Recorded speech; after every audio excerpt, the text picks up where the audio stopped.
Assalamualaikum warahmatullahi wabarakatuh. Alhamdulillahi rabbil alamin. Wassalatu wassalamu ala asyrafil khalqi Muhammadin wa ala alihi wa ashabihi ajma'in, amma ba'du. Jumpa kembali dengan Ahmadi, fasilitator bimbingan perkawinan KUA Balikpapan Utara, rekan-rekan NU Damai Channel TV, sahabat pengantin yang berbahagia. Sebagai lanjutan kajian-kajian sebelumnya, yaitu mengupas tentang buku pegangan bimbingan perkawinan fondasi keluarga sakinah bacaan mandiri calon pengantin, terbitan Subdit Bina Keluarga Sakinah Kementerian Agama RI. Jadi obrolan yang kemarin bahwa seseorang ketika menikah secara umum mereka ingin bahagia, menikah ingin senang, menikah ingin mendapatkan ketenangan. Itulah paling tidak keinginan-keinginan, karena menikah adalah memadukan cinta yang Allah berikan, Allah titipkan kepada perasaan kita untuk condong kepada pasangan yang sebelahnya atau pasangan kita. Itulah istri kita, itulah suami kita yang sangat kita cintai. Sahabat pengantin rahimakumullah, jadi ketika seseorang ingin memiliki keluarga bahagia, atau seseorang ketika memiliki keluarga bahagia, melihat orang tua kita atau tokoh-tokoh sesepuh kita yang ketika kita lihat enaknya keluarga tersebut, bahagianya keluarga tersebut, bahkan ketika di televisi kita melihat sungguh indahnya digambarkan harmonisnya sebuah rumah tangga. Di sini paling tidak kita akan dapat melihat beberapa poin penting yang telah mereka lakukan. Di antaranya ada mereka selalu menjalankan 7 fungsi keluarga dibentuknya sebuah keluarga. Pengantin, mari coba sama-sama kita menelisik sebentar atau mencoba meraba-raba apa kira-kira yang mereka telah lakukan, sehingga kita dengan harapan dengan menelisik sebentar kita paling tidak dapat meniru atau menguswatun hasanah bahwa mereka yang telah sukses membentuk sebuah keluarga. Bahwa keluarga itu dibentuk memiliki fungsi, diantaranya adalah yang pertama adalah fungsi biologis. Fungsi biologis itu apa? Biologis adalah keluarga adalah tempat yang baik untuk melangsungkan keturunan secara sehat dan sah. Jadi ketika seorang menikah dengan sah, karena hakikatnya menikah, ada sebuah hadis Rasul sallallahu alaihi wasallam, ayyuhas syabab man istata'a minkum alba'ah, wahai pemuda, wahai pemudi, kita artikan tambahan, ketika kita memiliki kemampuan untuk alba'ah, nafkah, pemikiran, kedewasaan, atau nalar-nalar lain kesempurnaan untuk berpikir menikah, fal yatazawwaj, maka nikahlah. Banyak makna ketika berbicara tentang alba'ah tadi, maka nikahlah. Kenapa menikah itu? Fa innahu aghaddu lil basar wa ahsanu lil farj, karena menikah itu adalah memalingkan pandangan menuju pandangan negatif dan menjaga kemaluan. Begitupun ada hadis-hadis yang lain, atau Rasul sallallahu alaihi wasallam menasihatkan kepada kita semua bahwa sebagian daripada amannya beragama kita adalah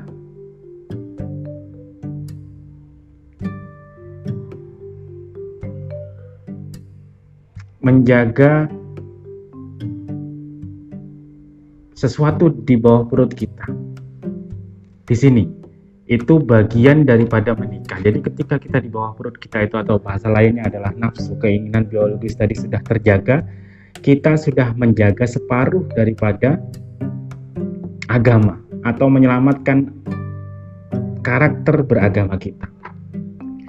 Seseorang ketika sudah memiliki hubungan yang benar, maka mereka akan memiliki rasa kepuasan, rasa ketenangan, rasa sesuatu yang luar biasa ketika berhubungan badan. Berbeda dengan seseorang yang tidak merasa benar di dalam melakukan aktivitas hubungan badannya, selingkuh, sembunyi-sembunyi, berpacaran, ketika mereka melakukan sesuatu tersebut, maka pikirannya, ketenangannya, badannya, semuanya bergejolak, merasa sesuatu yang mereka lakukan adalah tidak benar, adalah tidak salah, dan inilah yang berpengaruh kepada janin yang ketika janin tersebut jadi akibat hubungan badan tersebut.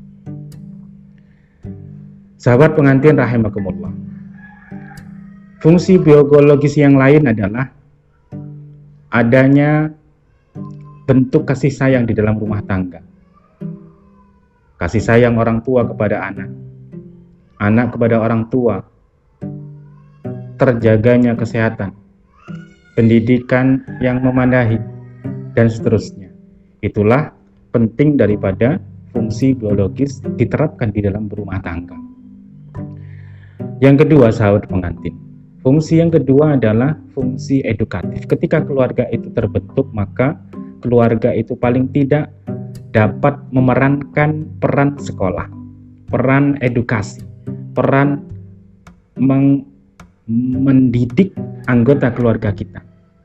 Adapun pepatah atau kata-kata hikmah, al-ummahatu hiya madrasatul ula, ibu itu adalah sekolah yang pertama. Jadi ketika diibaratkan ibu itu adalah sekolah yang utama, maka sang suami itu bisa dianggap adalah kepala sekolahnya, ikut membantu di dalam suksesnya sekolah. Jadi sebelum kita menyekolahkan anak-anak kita kepada sekolah yang pada umumnya formal, maka hakikatnya sekolah yang pertama menanamkan konsep-konsep dasar di dalam belajar, dalam berakhlak, maka peranan itu ada di dalam pundak orang tua. Nah, sekolah hanya tambahan yang ketika pondasi itu baik, maka akan mudahlah ke depannya. Sehingga kita dapat mengedukasi anak kita kapan? Sejak kita berhubungan badan. Ajaklah pasangan kita untuk sama-sama berhubungan badan karena ingin menunaikan hasrat biologis kita, karena ini adalah alami. Kemudian lakukanlah dengan bacaan-bacaan atau doa, sadar bahwa semuanya diberikan oleh Allah Subhanahu wa taala nikmat tersebut. Bismillahirrahmanirrahim, sehingga ada ajaran di dalam hubungan badan. Barang siapa membaca doa ini, kata Rasul, Bismillahirrahmanirrahim, jannibnasyaitan wa jannibisyaitana ma razaqtana, janin tersebut tidak akan diganggu oleh setan. Ini adalah sterilisasi. Ibarat sebuah komputer, doa ini diibaratkan adalah antivirus. Komputer tersebut akan diproteksi dari virus-virus untuk hancurnya data-data di dalam komputer kita. Begitupun janin ketika dibacakan tersebut, ketika ingin melanjutkan keturunan kita dengan membaca doa ini tadi, dijamin oleh Rasulullah SAW aman daripada godaan setan. Nah, nalarnya bagaimana, sahabat pengantin? Sama halnya bahwa ketika kita menunaikan hasrat kita dengan pasangan kita, ketika hanya berpondasi kepada hasrat saja, nafsu belaka, tidak dilandaskan dengan penyebutan Allah Subhanahu wa taala bahwa ini terjadi, rasa ini terjadi karena Allah telah memberikan, maka itu sama halnya sebagaimana hubungan seksual, hubungan badan antar makhluk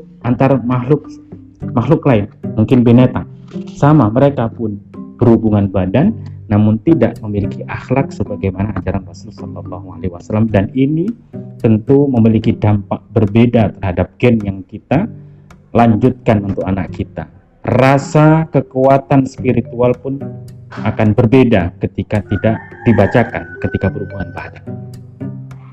Begitupun ketika sudah besar, didoakan, kandungannya besar, di kandungan dibacakan ayat-ayat suci, diberi sedekah dan seterusnya. Ada mentradisi di dalam tradisi budaya Jawa, diantaranya adalah ada tradisi 3 bulanan, 7 bulanan, itu adalah diselamati, disedekahi. Itu adalah sebuah fungsi bahwa kita berterima kasih kepada Tuhan atas titipan amanah berupa janin, dengan harapan anak tersebut menjadi bahagia, menjadi saleh, salihah, sehat dan seterusnya. Dan kelanjutannya pun sama, ketika sudah sampai usia batas hamilnya 9 bulan 10 hari, lahirlah anak tersebut. Ketika lahir, maka disunahkan, dianjurkan, perdengarkanlah suara yang pertama adalah azan di kanan kanannya, qomat di tangan kirinya, di telinga kirinya. Kembali, ini adalah doktrinasi. Berikanlah data pertama adalah Allah di telinga mereka. Mereka paham tidak? Tidak paham. Namun jiwa raganya, rasa itu akan paham, meresap dalam sanubari sang anak. Ketika sudah sampai melahirkan 7 hari, diajarkan pula, berikanlah namamu dengan nama yang terbaik. Berikanlah nama putra-putrimu dengan nama yang terbaik, karena nama tersebut adalah doa. Nah, pengantin, bagaimana? Peran keluarga tadi adalah peran-peran edukatif yang luar biasa. Kita bayangkan andai anak kita beri nama-nama yang buruk. Bagaimana mereka nanti ketika besar? Namanya tentu malu ketika dipanggil oleh temannya. Misal, anak kita si cungkring, si krempeng. Bayangkan ketika nanti dia besar, bakal menjadi bahan olokan, si gendut dan seterusnya. Itu adalah nama-nama yang mungkin kekinian sudah tidak layak lagi.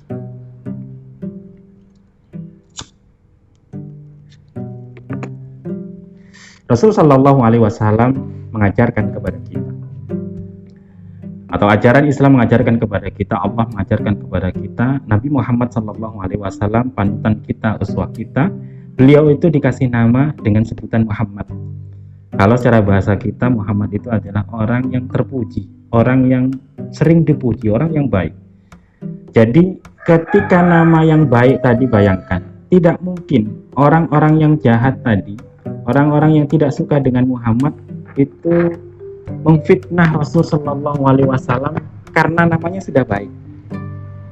Misal Muhammad tadi disebut si orang terpuji itu mencuri, si orang terpuji itu penyihir, nggak mungkin, lucu, akan terasa janggal bahwa namanya ada sedemikian rupa indahnya disambungkan dengan perilaku yang, atau dituduhkan dengan perilaku yang tidak terpuji, nggak nyambung.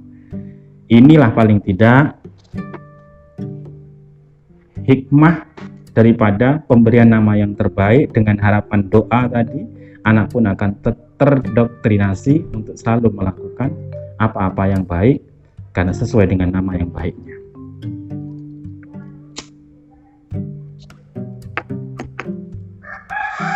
Yang ketiga, pengantin, pemirsa NU Damai Channel TV rahimakumullah. Peranan keluarga yang baik tadi, yang sakinah tadi pun ternyata memerankan fungsi yang ketiga, adalah fungsi religius, fungsi keberagamaan. Keluarga adalah menjadi tempat untuk menanamkan nilai-nilai agama yang paling awal. Orang tua di sini memiliki tanggung jawab untuk memberikan pemahaman, memberikan penyadaran, memberikan contoh-contoh di dalam keseharian tentang ajaran keagamaan yang kita anut bersama. Tidak ada ceritanya harapan kita memiliki anak yang saleh dan salihah ketika kita tidak menanamkan, mengajarkan, membudayakan tradisi-tradisi perbuatan soleh yang kita lakukan, yang dicontoh atau dilihat oleh anak-anak kita. Maka pengantin, ayah, ibu muda, calon bapak, calon ibu, mari setar dari sekarang peranan fungsi keluarga. Ketika ingin mereligiuskan keturunan kita, maka startlah dari sini. Ajarkan, biasakan mereka, maka mereka pun akan terbiasa. Sebagaimana contoh yang lain Rasul mengajarkan, muru auladakum bisolati inda sab'i sanatin, versinya, ajarkanlah, perintahkan anakmu ketika sudah sampai umur 7 tahun, perintahkan dia untuk melaksanakan sholat. Ajarkan mereka sholat.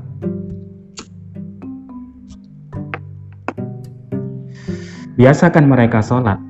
Tindakan selanjutnya, ketika sudah sampai 10 tahun, fadribuhu, pukullah anakmu ketika sudah 10 tahun tidak melakukan sholat. Nah, proses pemukulan ini atau menakut-nakuti sang anak untuk dipukul, sebelumnya adalah ada proses pembiasaan umur 7, 8, 9, ketika masuk 10 tahun, baru di sini adalah proses penegasan. Jangan penegasan dulu ketika belum ada pembiasaan. Yang keempat, sahabat, keluarga bahagia, keluarga sakinah pun seringkali memerankan fungsi keluarga protektif, yaitu al-hifdu, mengamankan, menjaga. Keluarga di sini ketika terbentuk harus menjadi tempat yang dapat melindungi seluruh anggota keluarga dari aneka macam gangguan. Gangguan tersebut entah datangnya dari dalam maupun luar keluarga. Dampak-dampak negatif terutama. Keluarga juga harus menjadi tempat yang aman untuk memproteksi anggota keluarga dari pengaruh-pengaruh dunia luar sana yang mengancam kepribadian anggota keluarga kita semua. Contoh, zaman media sosial kali ini. Pembelajaran daring, pembelajaran lewat HP, anak-anak kita diajarkan untuk atau media ajarnya adalah melalui fasilitas HP atau laptop. Di sini ada dunia lain sebelah yang ketika kita salah untuk masuk ke dalam dunia tersebut karena ada negatif positif, maka misal anak kita ada namanya games, ada namanya pelajaran, maka anak tersebut akan dihadapkan dua opsi, apakah main game, apakah belajar.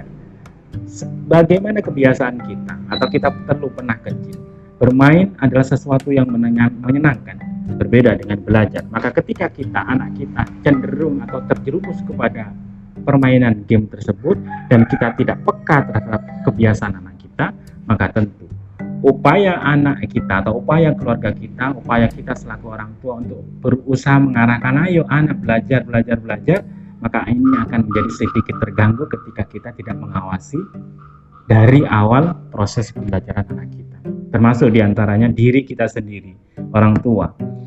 Pengantin muda, tentu kita sering atau berpegangan HP. HP adalah sesuatu yang seringkali mengganggu aktivitas kita.